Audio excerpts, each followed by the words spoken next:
how do you bring people through a 5-year program in developing their understanding of chiropractic philosophy? Because a lot of people that are prospective students may not recognize the depth of the philosophy and the depth of chiropractic, both from a philosophical standpoint, but also the science. A lot of people just think that it is similar to what osteopaths do, or it's similar to what physiotherapists are doing more and more now. How is chiropractic different, and how do students really develop themselves to become professional chiropractors? Because it sounds like you're offering so much. Yeah, I think, the philosophy of our profession, philosophy of chiropractic, and philosophy as a discipline are extremely important. I think it's important that the discipline is looked at in a broad context. We look at it as having a number of branches, and so we attempt to focus into that by looking at the history of the philosophy within the profession. We look at the metaphysics, we look at the epistemology, the aesthetic, we look at the ethics and the politics.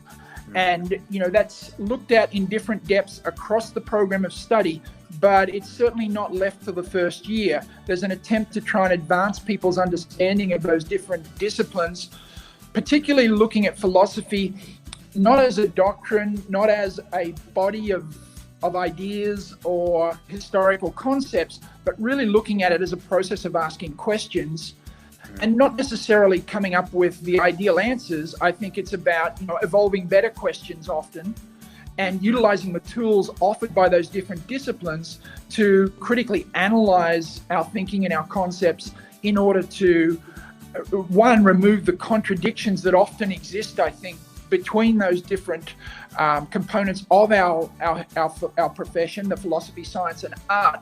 I think it's very easy to have a sense of the philosophy, but have trouble in terms of walking our talk in terms of that philosophy. When it comes to the clinical application of what we do, I think that a lot of what's being done out there in the field often is taken from a more mechanistic, a more reductionistic, deterministic, atomistic perspective, absorbing what medicine has operationalized as a clinical encounter.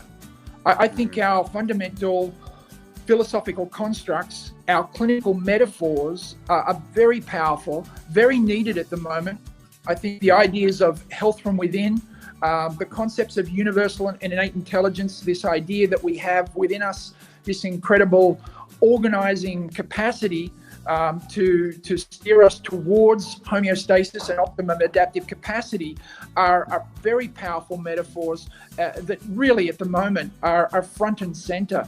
People learning to start to take the locus of control within and becoming empowered to think about their day-to-day decisions as contributing or detracting from their health as it sits on a spectrum, on a sliding scale, where you're always moving either towards greater health, optimum health and well-being, fulfilling your potential as a human being, or sliding in the other direction. As far as it goes with our students, we've always underpinned the program with the fundamental idea that in order to fulfill your potential as a chiropractor, you must first and foremost start to have a sense of explore, develop, evolve your potential as a human being.